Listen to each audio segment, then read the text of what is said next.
Ini disampaikan pelaksana tugas Gubernur Sulawesi Selatan, Andi Sudirman Sulaiman, setelah menjenguk korban di Rumah Sakit Syekh Yusuf, Kabupaten Goa.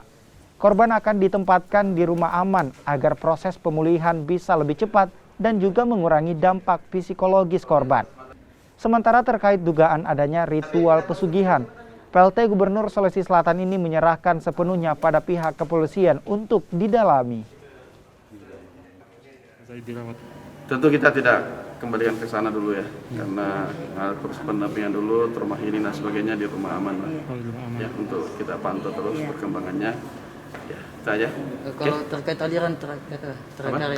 aliran yang diduga menjadi pesugihan kedua orang tua korban. Itu tentu dari ranah nanti pihak berwajib ya untuk melihat dan juga memeriksa dan memberikan nanti keterangan bagaimana ya. Karena kemarin kita tahu juga bahwa kalau orang tua mau berbuat seperti ini pada anaknya, tanda kutip ya, kita harus mengusut mungkin dari pihak berwajib nanti untuk melihat.